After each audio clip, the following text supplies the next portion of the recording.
is a great friend of President Trump and is doing an incredible job in Congress. The president also saying to Sarah Sanders, and Sarah Sanders saying that she told him we need him in Congress. Meadows himself has responded to all of these developments, saying that he is quite happy serving the people in his North Carolina district, and his life goes on.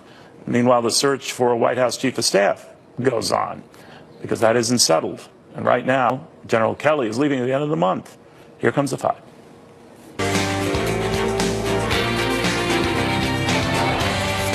Hi, I'm Greg Gutfeld with Morgan Ortega, Juan Williams, Jesse Waters, and a pinky ring is her hula hoop. Dana Perino, the 5.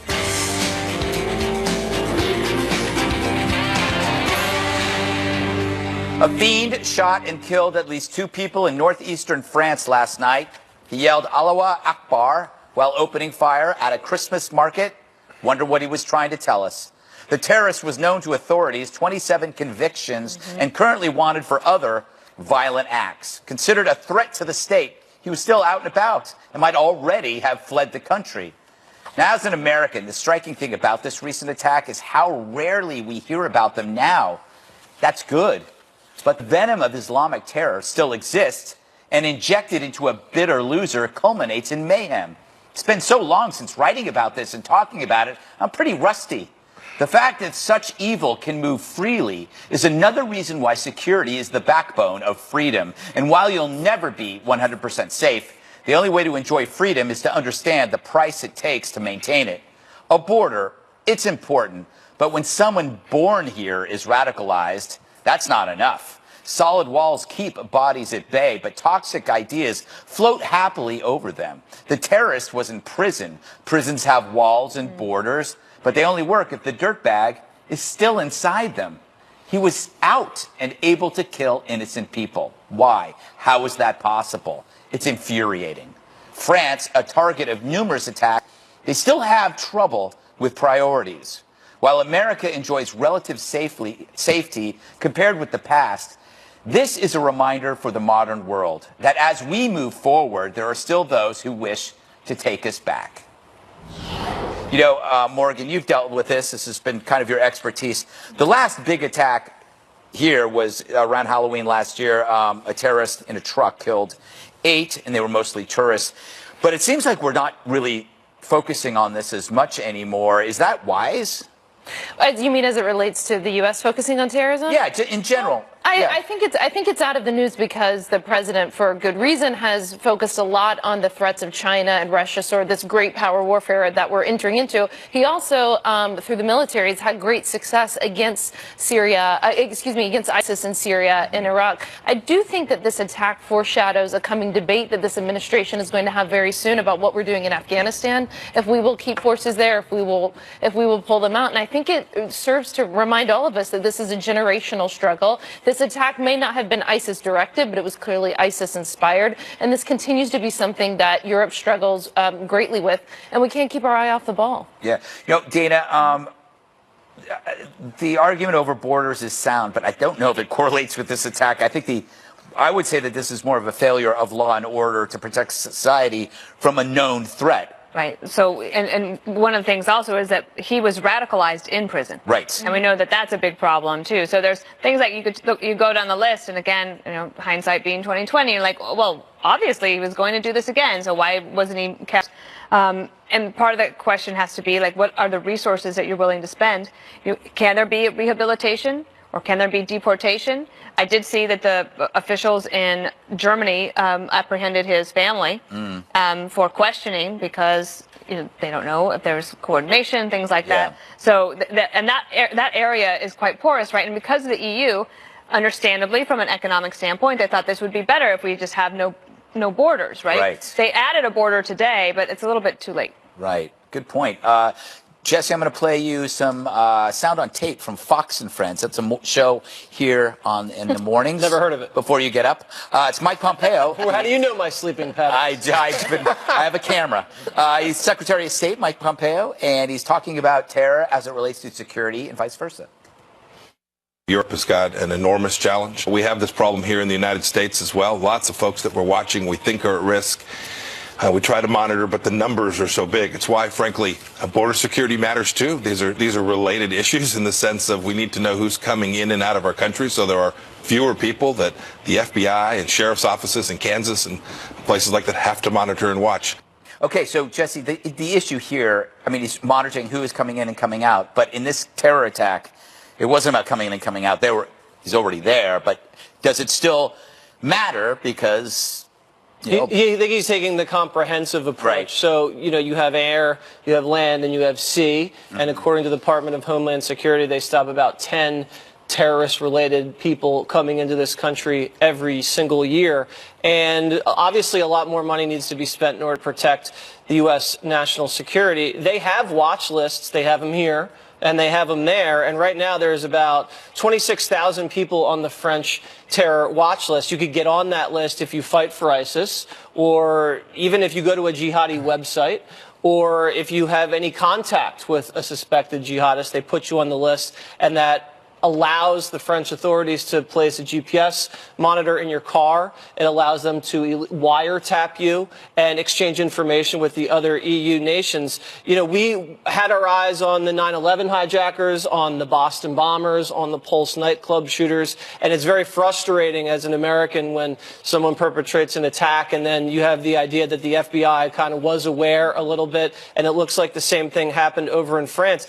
The viciousness of the attacks kind of strikes me. I went back and looked at the type of attacks in France, and there's been a lot, especially in France. Firebombs, hostage-taking, machete attacks, car ramming, hammer attacks, machine gun. But you know what else? Beheadings. A lot of gun crime, and their gun control is really high. I mean, exactly. So, the terrorists continue to be creative with the methodology they use to perpetrate terror, but there are just a lot of weapons out there. And you look at Europe as an American, you say, you have socialism, that's a warning to Americans. You have terror, that's a warning.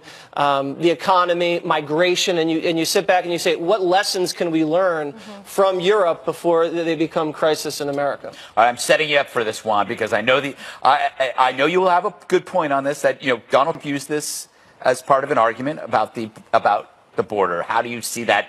Do you see that as ludicrous or? Well, I mean, it's transparent to me that clearly he's trying to take advantage of this terrible situation. What strikes me first and foremost is that this guy had a long criminal record. As I read it, he's been arrested for breaking into a pharmacy, breaking into a dentist office, and put in jail in Germany at one point. He's a bad guy. It does not appear, as Morgan said, to be part of any kind of terror network, although the French police have picked up 5 people who may be family, but somehow associated with this guy as they try to pursue him at this moment. But in response to you being rusty in terms of doing this, I think that's good news for America. Right. I would say so. But I would point out to you, Greg, that when we have things like the Pittsburgh synagogue shooting or Parkland or the attack on a Southern black church, I think that you have to understand that there are people inside the country who do bad Absolutely, things. and that's I would call that terrorism. Yeah, well, I don't know. I would just say, for people who are subject to it, for Jews, for blacks, etc., that's real terrorism. We just had the guy who ran over the woman down in Charlottesville put in jail for life this week. So, I mean, those are real things. But in terms of trying to advance the border argument, I would wish that the president would just be more direct. It's hard to say that terrorists come across the southern borders because the State Department says that's not the case. But it is the case that he wants to make the argument that we're more secure. Right. And I think he has a case to make. Go ahead and make the case. But don't use this as some kind of convenient, argument. To me, it cheapens it. I think you can relate them together, but probably best in a better way. Did you want the last word there? Well, yeah, I was just going to say that this attack comes on the backdrop of Paris literally being on fire because of the populist protest against the president. You're seeing the prime minister in London just barely escaping a vote of no confidence today. And of course, in Germany, Angela Merkel, I mean, her party's consistently losing these elections. So we're really seeing geopolitical turmoil in Europe in a way that's, I think, unprecedented. Well, true, but I do think that we should give their their intelligence services and their law enforcement some credit. Yeah. They're stopping a lot of these before Yeah. they're happening. And the thing is, you don't hear about a lot of them because it's like the That's- copycat thing. Can I- The more you hear about them, the worse it That's gets. always The the other thing case. I would say is this is really a world war. Yeah. Yeah. The 8 people, as you mentioned, that were killed here last October were all from Argentina. Right. Yesterday in Paris, you had a Thai tourist who was killed. So like, there's no one that's not. No nation is free from Right. this kind of thing because these terrorists also attack Muslims in their own countries Right. as well. They You kill know what more I wanted Muslims. to add was I just think we should give a tip of the hat to the good old USA because in terms of assimilation and the Muslim populations, France has not done a good job with Right. this. But Yeah. you look at the USA, we've done a much better job. Yeah. And they cooperate with our law enforcement as a result. So, Yeah. wow, America, we feel bad for what happened over there, but at the same time, I think we are an example for what's possible. And the other thing we can't forget is that all it takes is one Yep. thing to erase the entire board, and everything that we talk about on the 5 becomes another 9/11. If it happens, it takes one. All right, President Trump with some new words for impeachment-happy Democrats. That's ahead on the 5.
Fox News alert. Michael Cohen learns his fate. A federal judge sentencing President Trump's former personal lawyer to 3 years in prison after pleading guilty to numerous charges, including lying to Congress and violating campaign finance law. Let's go to Rick Leventhal, who was inside the courtroom earlier. What you got, Rick?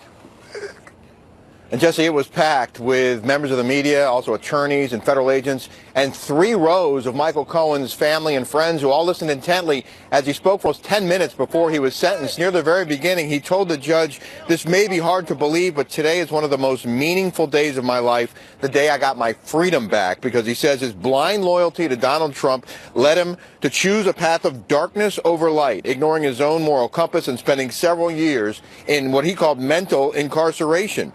The hearing lasted just over an hour. It included Cohen's attorney asking for leniency, suggesting his client made a remarkable life decision to cooperate with the federal government, offering evidence against the most powerful person in the country, saying Cohen was a man of integrity and an honest businessman. But U.S. attorneys painted a different picture of a man fueled by greed and a lust for power, who deliberately and willfully stole millions and eroded faith in the electoral process, they say, trying to influence the outcome of the presidential election. Judge William Pauley said that somewhere along the way, Michael Cohen did lose his moral compass, and the magnitude and breadth of misconduct requires significant deterrence. That deterrence, as you mentioned, 36 months in federal prison, 3 years supervised parole, $1.39 million in restitution to the IRS, the forfeiture of a $500,000 loan, and about $100,000 in fines. Jesse, he can spend the holidays with his family. He will turn himself in on March 6th.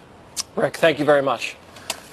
President Trump's ready to fight back as Democrats ramp up impeachment talk. Trump telling Reuters, quote, "It's hard to impeach somebody who hasn't done anything wrong and who's created the greatest economy in the history of our country. I'm not concerned. No, I think that the people would revolt if that happens." I kind of agree with him, Greg, especially if the impeachment is on party lines and if it's something really thin, not major collusion or something like that. You're telling me, Jesse, that you agree with Donald Trump? we need another breaking news. Take Rick Leventhal back here. But by the way, yes. I agree. Trump bears responsibility for employing Cohen. That's not against the law to employ a bad lawyer who then might have done something wrong. Cohen pleading guilty is not the same as Trump pleading guilty. That Cohen may have broken the law is not the same as Trump broke the law. The media is addicted completely to what ifs, not what is or what are's. And they're spending so much time on that they can't see the truth. I love this. Can I talk about Avenatti? Yes. Held a press conference condemning Cohen. Do we need to show it? Let's show it. Yeah. Michael Cohen is neither a hero nor a patriot. Michael Cohen will report to federal prison exactly 1 year after we filed the case on behalf of Stormy Daniels. Michael Cohen was sentenced today. Donald Trump is next. Oh, but he's the best. I would say the pot calling the kettle black, but that might be racist. And he just lost his Ferrari. Yes, he did. He lost his Ferrari. Yeah, turn it in. All right. In a great piece in the Daily Signal by Hans von Spakovsky. Yeah, we call him HVS. HVS. I got that once. And it says Trump's ex-lawyer didn't violate campaign finance laws, and neither did the president. It's a very methodical look at the Federal Election Commission, how they've ruled on cases like this before. And he would know because he was an appointee to the Federal Election Commission. You know a lot about HVS. Yes, well, HVS, it took a lot to get him confirmed during the Bush administration. And in fact, I don't even know if we ever did, but he was an active, anyway, HVS, great guy. HVS, great guy. Knows what he's talking about. Right. So you have the campaign finance violation, and that's going to be obviously argued. And President Trump saying people in the streets with pitchforks. Do you think he's sending a message right there to his supporters? No, I do not. And I think anyone who ran, it was like what was it? Ran away with the spoon? What ran away with the spoon? Oh, I know a few people that have. They jumped over the moon. And then something about the spoon. And they took it too far. I think that what he's saying is like his supporters, his base, the people who voted for him, who didn't vote for him because of Russia or for any other reason, that they are going to say, like, how could you do this? We voted for him. He's a legitimate president of the United States. We love what he's doing. How dare you say that? He's saying that he doesn't mean that they're going to revolt against the country and like pick up weapons and go after people. That's not what he meant. He just meant that there would be frustration, right? And big time. I also feel like on the campaign finance laws, it is murky. I've talked to 3 different lawyers today. Everyone has a different interpretation of it. That's why you have an FEC. But remember, Michael Cohen does not just go to jail for 3 years because of campaign finance violations. Right. He admitted guilt to all sorts of things in terms of his own decision, Tax his fraud, personal bank fraud. decision, his bad business dealings, and that's really why he's going to jail. Exactly. All right. So, Juan, Donald Trump, as we've discussed a long time, he can get along with Democrats. I mean, he's not an ideological guy. Do the Democrats risk something if they go in right from January and say impeach, impeach, impeach, and hold line, instead rack up some bipartisan compromises with the president in the new Congress and the Senate, and maybe get some bills passed, and then they can run and say, listen, I got things done in Congress? Well, in fact, that's what he said last night to Reuters. He said we can go down 2 paths here. One is constructive and one is more of this kind of investigation stuff. But before we do that, let me just quickly say that, in fact, Bill Clinton had a better economy than Donald Trump, and he was impeached. So we'll see. I mean, I don't He think... was also, his approval rating also went up. That's right. So I'm just saying, I mean, but it's not a case that because he's, I mean... Wait till the Trump economy really kicks into high right? gear. And the He was second, impeached in the second term. We're not there yet, Juan. Oh, I see. You're looking forward now. Yes, always looking forward. There could be 2 impeachments. Impeach him One twice. per term. Hey, wait a second. This is the 5. We got to go the other way. And the second thing to say is you guys try to separate Cohen from Trump. Yes. But wait, I believe the prosecutors say individual 1, who we believe to be President Trump, directed Mr. Cohen. Remember, the argument from the president was there was no payment to Stormy Daniels. No, we weren't paying anybody. And then the second thing he said... There's still no crime. Wait, you won't even let me finish. But the second thing he did was then he blames Cohen, right? He says, and then he says... Bad lawyer. Oh, bad. That's right. That's he says defense. bad lawyer. Bad lawyer. That's exactly It is what a he defense. said. So, and then he's, all of this kind of denial and lies by the president, you can't ignore. It's just the president not is collusion. the one who's involved here. Oh, now you changed on me. No, I'm again. not. You changed. I'm telling you, though, this is why the American we should do a whole hour on this. Oh, yeah. Let's do a whole hour, no breaks. Friday. This is why people like going, who cares? Let me finish this point. Do you know what Mueller's prosecutor said today in court? What? Cohen was helpful to them by providing information about Trump's contact with Russia. What if That's is not not good what news is? for the president. What if is not what is? What do you think? Yeah, I mean, I think that, so what you saw with Cohen and both America's news media, they pled to this. They had a plea deal. So this wasn't litigated in a court. And so I think that if this does go before the Congress, this isn't settled law. This hasn't been tested in an adversarial court. And I think, as Dana said, the president can make a clear argument here that I was doing something to protect my family. I similarly talked to several lawyers today and everyone had a different response on this. So it comes down to the politics. What do the 20, 30 Republican senators in the Senate think if the House impeaches? And do they want to remove a president for what is a campaign violation or making a payment to protect his family? I don't see that happening. All right, Not Hans von Spakovsky, if you need to know anything about campaign finance law, read this guy. HVS. HVS. Up next, Democrats are fired up for 2020, but Biden and Bernie just got some very bad news. We'll tell you what it is next.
The road to 2020 coming into focus with some very new developments. A former advisor to President George W. Bush says Joe Biden should run on a, quote, unity ticket. And she has a surprising choice for a running mate, Utah Senator-elect Mitt Romney. Meanwhile, Beto O'Rourke edges out Bernie Sanders as the top presidential candidate among progressive Democrats in a MoveOn.org straw poll. And former Tallahassee Mayor Andrew Gillum generating more 2020 buzz by speaking at the DNC Donors Conference yesterday. Morgan, what do you make of that? Well, I think Gillum is a talented politician. I watched him in Florida, a state that I grew up in, and it's not surprising to me about Beto getting this energy because I think as much as I sort of respect Biden, even though I'm a Republican, I just don't see, he seems hesitant. It's the same thing that happened, in 16. He seems hesitant to get in. He's leading in the polls. I don't think he ultimately is going to go for it. I mean, this is not based in fact. This is just based on my cable news pontificating. I just see the energy of the party with younger voters, with Betos, and I think that, listen, President Trump never held elected office before coming here, so it will be tough to beat him. I still like, out of everybody, not that the Democrats care what I think, but I still like Kamala Harris. I think she's tough to beat. She's a sharp woman. She held herself well in the judiciary hearing, so I wouldn't count her out. If the Democrats want a woman, I would put my money on her. By the way, so just so the audience knows, Beto O'Rourke got about 15%, Joe Biden 14%, Bernie Sanders 13%, and your pal Kamala Harris, yeah, your best friend, about 10%, Elizabeth Warren 6%. So Jesse, what do you think? Who's your favorite? I think Beto's got it. If he plays his cards right, he's courting the Obama team right now. I think, you have it, and it only lasts for a certain amount of time, and you have to seize that moment. Elizabeth Warren didn't seize that moment. Bernie almost seized the moment, and then Hillary rigged the primary against him. Chris Christie had it in, 2012, yeah. And he stayed in New Jersey, and then Bridgegate happened. So you got to go for the gold immediately, and it looks like he'll get it. I like Kamala Harris, too, and I think Gillum's very talented, and they're both young and attractive candidates. The Morning Joe ticket, which I call this unity ticket, that's like what people that used to work for John McCain pitch just to get on MSNBC, and it'll never happen. This country's so divided along political extremes. You can't even get anything bipartisan done in Congress. How are you going to get a whole political party to come together? This is like the Lieberman people, the Kasich people, the Flakes. These people don't wait. The winners. Right. Wait a minute. What about you and me running, Jesse? Juan, sorry to say, going in another direction. Juliana Glover is the one who came with this idea for the unity ticket. Dana, how's it strike you? Well, I think it provides people some fun things to talk about. Like, imagine if that would happen. But if this isn't fantasy football, it's not going to happen. And I agree with everything Jesse said. You have to pick your moment. What was that again? I agree with everything Jesse said. Okay. Just make sure. And I appreciate everything Jesse says, always. And so I don't want to just repeat what he was saying. I would add that I read that Biden is going to huddle with his family this weekend. And it's not too long now that you'll see a lot of Democrats, 2020 hopefuls, will be heading to Iowa in 2020. I'm going to be on Tucker Carlson tonight talking about this very thing. But and just thinking about somebody like a Beto, you take this really urban message, right? That a lot of the coastal folks, they really loved it. Money came in from New England and California to Texas to help him raise $38 million. But when you take that message to Iowa, it has to sound, it's going to be different. But I agree, he cannot miss his moment. If he does, 2024 is not open to him. All right. So, Greg, a lot of people think after watching that big showdown yesterday in the Oval Office that they need an outsider. Well, I'm going to go against the grain on this unity ticket idea, okay? Because everybody says it's a crazy idea, but how many people said that about Trump? I did. Yeah. About him running. I didn't think he would run. He did. I didn't think he would win. He did. The crazy ideas can become reality, and because every election is essentially a pendulum, right? And the pendulum is based on two variables. Sometimes it's left, sometimes it's right. It could be division, it could be unity. And I've been saying this for the last, I don't know, a couple of months, that the message for the Democratic Party is to make America together again, because there is this perception that there's a split. So maybe, I don't think this is a crazy idea, and I do think it's actually a potentially winnable idea. The only thing is, I wonder if it's a Trojan horse by the Dems. Who's at the top of the ticket? That's the thing. They would definitely have to have Biden because he was a VP.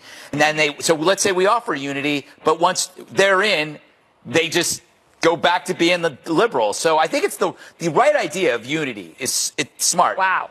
Yeah. If they do that unity ticket, we impeach Biden so Romney gets the That's what I was getting. Yes, you read right Finally through me. gets the position he deserves. That's right. Yes. Oh, what a different country it would have been. This is too much. I think you just have to go to the next. Wait for the next segment. Bernie Sanders joins Bret Baier, though, live on Special Wow. Report tonight, right after the 5. Be sure to catch love that. ya. Meanwhile, up next, Nancy Pelosi makes the brawl over the border wall very personal with a new jab at President Trump. You're going to want to hear about this. Don't miss it. Next on the 5.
border security. The wall is a part of border security. You can't have very good border security without the wall. That's just really not true. Just that kidding. is a political promise. Border security is a way to effectively honor our And responsibility. the experts say you can do border security without a wall, which is wasteful and doesn't solve the problem. It totally solves But the I don't wanna problem. If you thought the fireworks in the Oval Office was the end of the fight over the border wall, think again. Nancy Pelosi taking a personal shot at Trump afterwards in a private meeting, saying, quote, "It's like a manhood thing for him, as if manhood could ever be associated with him, this wall thing." Greg, a lot of people gave her accolades yesterday for handling herself well in the Oval Office. I think she called herself, like she said, she was sort of being the mom, trying to keep the peace. But then she went after the president's. You bet, yes. Yes. And so did she sort of negate her performance by taking it down to that level? Yeah, but you know what? It's such a woman thing. Such a woman thing to do that. Like I hope people come after me for that, because that would show your hypocrisy. How predictable the media is, that they keep saying that Trump storms out, he throws a tantrum. It's like these reporters never had a boss. People yell when they're all the time. I yell constantly at Dana, but it's never in a bad way. But if you want to know if somebody is hiding something, say, let's not do it in public. So Nancy is all upset about how they argued in front of the media. We should be making these debates public. We should be debating everything. And that's the great thing about what's been happening right now, is that we got to see how the sausage is made. And I'm sorry if Donald Trump doesn't, just send carefully worded emails with emojis. He likes to have it in front of everybody else. We learn a lot, and I think that's important. So, but one, I mean, from a political perspective, there was a lot of pundits yesterday thinking that Nancy Pelosi won the day, but people who really support the president saw him standing up, being tough, not having Michael Cohen in the head of the news, and talking about, the things that are important to the base. So how do you see it? Do you think it was a political winner for him at all, or do you really think that the Democrats won by getting him to talk about the shutdown? Well, if you're thinking about politics, so what he did was play to the base. I think because, as Dana pointed out yesterday, I think there was an NPR poll that indicated something like 60+% of Republicans don't want him to compromise on this. But it wasn't transparent so much as revealing to me how little he knows about the wall and even about the negotiation that's coming. One, he said he's going to take responsibility for the shutdown. It'll be on him. It's his mantle. Wow. If that's the case, history would indicate that's a sure loser for him. He said that before, Juan. The party. No, I think he said it very clearly yesterday and said it on camera. But he said it before. Well, okay. I don't know. I think he said it. That's what Chuck Schumer remember, said. he says, I'll always take the heat. Right. Okay. And then you got to recall here that he then goes on and he's going after Nancy Pelosi. So to your point, Morgan, Going after her in what way? Well, he said, Nancy can't really speak honestly here because she's got her leadership issues. She still has a vote to come as to whether she will be the House leader, right? And she says to him, and I thought it was very effective, Mr. President, I don't want you speaking to my strengths. I can handle this. And I thought, mansplaining. She put him in his place. She mansplained? And that's an insult to Nancy. She's a woman. No, to he's him. saying Trump. He wasn't mansplaining. But you know what this did politically, explaining. Morgan? It helped Nancy Pelosi with the House vote, because now a lot of people on the left said, hey, wait a second. Not only was she strong in dealing with Trump and effective in making the argument, revealing the fallacies in his transparent performance, but she clearly is someone who proved that there should be a woman in the room and that a woman has some value there. Chuck Schumer. There are women in that room. No, oh, yeah, have you not seen Nikki Haley? Have you not seen the other women? Nikki Haley You're was in so the room? patronizing, Oh, Juan, is to that her. right? No, Pence is the one that you should worry about, but I think he's a man. But he was standing there No, like I'm a talking statue. about who's been in the White House. Oh, no, I'm Jesse. talking about in that room yesterday. Jesse, you know everything about the wall. Where do you stand on this? You're senior advisor to the president. Stands on the wall.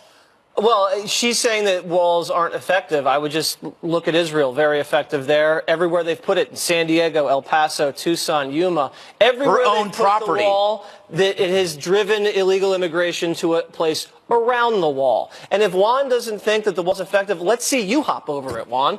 We should send you down there to the prototypes. That would I'd be like tough. to see you dig Yeah. Oh, yeah. and jump. You know, you're not getting anywhere near that You have thing, to be Juan. sensitive to the old, you know. You should be very sensitive. Okay, well, That I'm would be the fun, oldest one though. here, and We I should couldn't do get over it a wall either. obstacle course. That's right. That would be good. And Juan, you're also saying Trump's always playing to his base Trump is the base. I mean, the guy is pretty hard right when it comes to illegal immigration. He's not pandering. He's not catering. It's what he believes and it's what he ran on.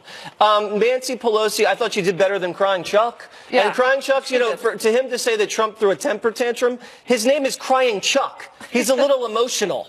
So, Dana, but I don't know what you felt like when I was watching it. I felt like every business meeting I've been in when I'm the only woman in the room, and you're just sort of like, oh dear God, watching all the guys fight. But I really don't. And so I give her props for what she did in the room, but I don't like how she took it to like the lowest common denominator when she got out of the room.